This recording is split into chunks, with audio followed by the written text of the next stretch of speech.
il y a un homme que vous rencontrez dans votre vie, il y a une femme que vous rencontrez dans votre vie, et depuis que vous l'avez rencontré, plus rien ne marche dans votre vie.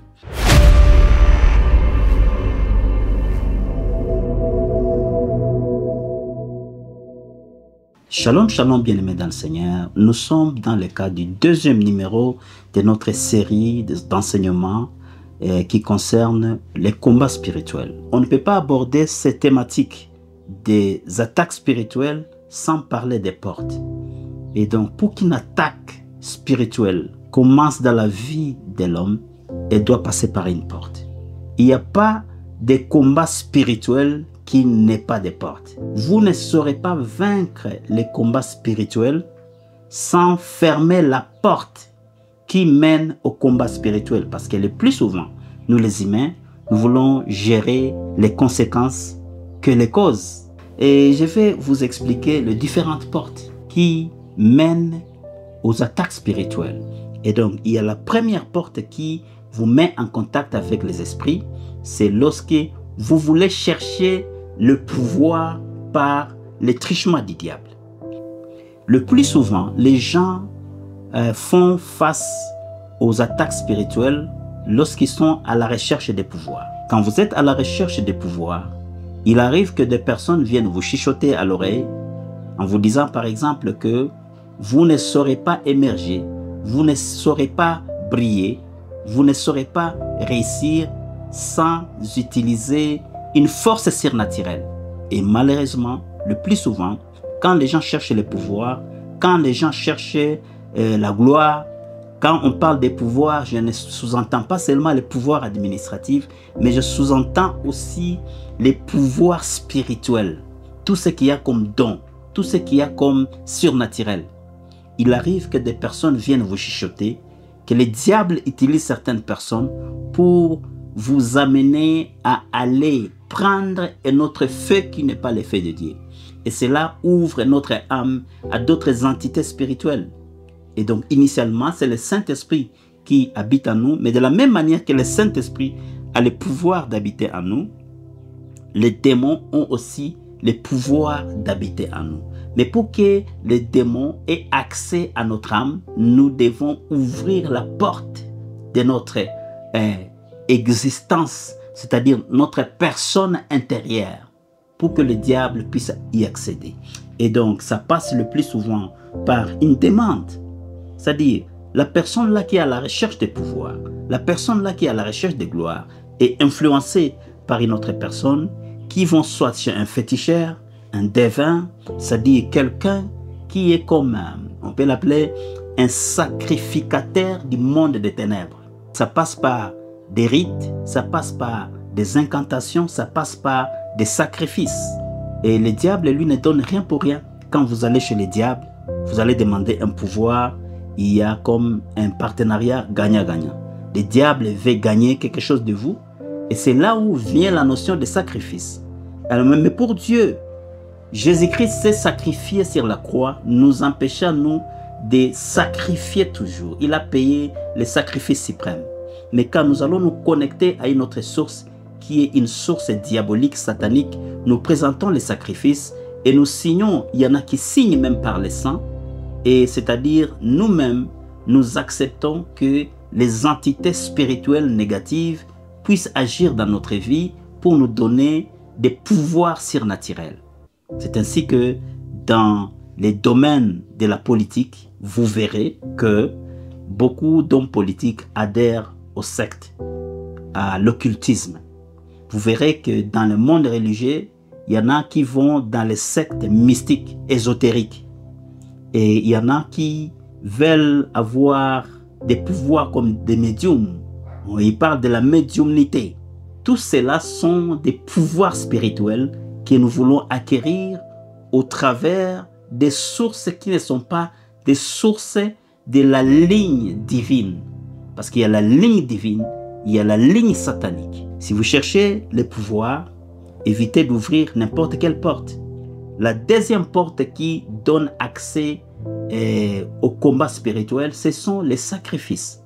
Il y en a des familles où Le parent, craignant peut-être pour la protection de ses enfants, est parti encore consulter les devins, consulter les prêtres du diable, présenter ses enfants.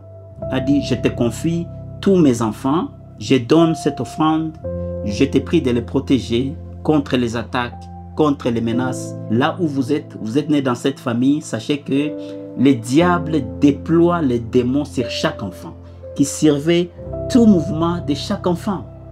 Et donc, c'est de cela où on vous dit non, votre famille a été sacrifiée, les liens de famille, oui, ça vient comme ça. C'est-à-dire, le parent a pris la responsabilité parce que les parents ont un pouvoir spirituel sur notre vie. C'est-à-dire, la Bible elle-même dit, honore ton père et ta mère et tu vivras longtemps. Eh bien, est-ce que c'est le vaccin que les parents donnent? Non, c'est une reconnaissance de paternité qui est divine. C'est un pouvoir de père. Le pouvoir d'un père n'est pas seulement charnel, mais il est aussi spirituel. Parce qu'il y a ce qu'on appelle les codes génétiques. Nous sommes créés génétiquement au modèle de notre parents. Nous sommes une copie de la personnalité de nos parents, même sur le plan caractériel. C'est-à-dire, nous ressemblons à nos parents, même sur le plan émotionnel, caractériel. Et donc, Dieu reconnaît la source, reconnaît cette autorité parentale. Il arrive que des parents sacrifient. Ils sacrifient leurs enfants, ils sacrifient leurs femmes, ils sacrifient pour l'objectif, soit de les protéger. Chez les diables, rien ne se donne pour rien. Eh bien, vous demandez un service, vous devez donner un service. C'est pourquoi, le plus souvent, à nos parents ont été données des conditions. Ce ne sont pas des conditions pécuniaires, on ne demande pas l'argent, on demande un sacrifice. Et le plus souvent, on demande soit les sacrifices d'animaux, on demande soit les sacrifices humains. Il y a des parents qui ont donné les sacrifices humains pour pouvoir interagir avec les esprits familiaux. Les sacrifices sont une grande porte qui nous donne accès au combat spirituel. Et la troisième chose qui nous donne accès au combat spirituel, ce sont les relations conjugales. Une relation conjugale est une porte aussi qui conduit au combat spirituel. Je vais vous lire un verset encore de la Bible, Jacques chapitre 4 verset 7. Soumettez-vous à Dieu, résistez au diable et il fuira loin de vous. Bien-aimés dans le Seigneur, il y a un homme que vous rencontrez dans votre vie, il y a une femme que vous rencontrez dans votre vie, et depuis que vous l'avez rencontré, plus rien ne marche dans votre vie. Pourquoi? Parce que c'est une personne qui est contrôlée à 100% par des entités négatives. Peut-être ça vient de sa famille, peut-être c'est une personne qui a été sacrifiée, peut-être c'est une personne qui a adhéré à des loges, à des sectes occultes. Et vous, quand vous venez, vous entrez dans sa vie. Même si vous êtes une chrétienne, Dieu reconnaît l'autorité de l'homme sur le foyer. Et cette autorité n'est pas seulement physique, elle est aussi spirituelle. La parole du Seigneur déclare, de la même manière que Jésus-Christ est le chef de l'Église, l'homme est le chef du ménage. Si votre mari est de nature à invoquer le diable, à faire des évocations, des incantations, vous, si vous êtes sa femme, vous devenez comme une victime. Vous êtes sous les carcans d'une personne envoûtée. Ça vous donne accès au combat spirituel. C'est pourquoi je vais vous dire, bien-aimés dans le Seigneur, on ne se marie pas avec n'importe qui. Avant d'entretenir des relations avec une personne, il faut se rassurer que le même fait qui est en vous est le même fait qui est dans son cœur. L'autre chose qui donne accès au combat spirituel, ce sont les coutumes. Il y en a des coutumes ici au Congo où, naturellement, lorsqu'un enfant est né, il doit aller faire des rituels où même les esprits viennent circoncire les bébés.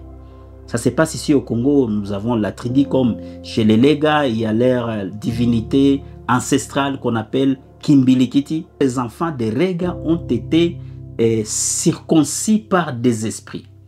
C'est-à-dire, vous allez dans une montagne, vous invoquez l'esprit vient, vous présentez les enfants et les services commencent et vous rentrez, tous les enfants sont déjà circoncis. Bien-aimés dans le Seigneur, il est important de connaître ces choses. Parce qu'il y a des combats qui viennent dans votre vie. Mais vous vous demandez, pourquoi là où les autres passent, moi je ne passe pas? Pourquoi là où les autres réussissent, mais moi je ne réussis jamais? J'essaie de tout faire, mais je ne réussis jamais. Non, il y a comme des lois qui sont placées devant vous.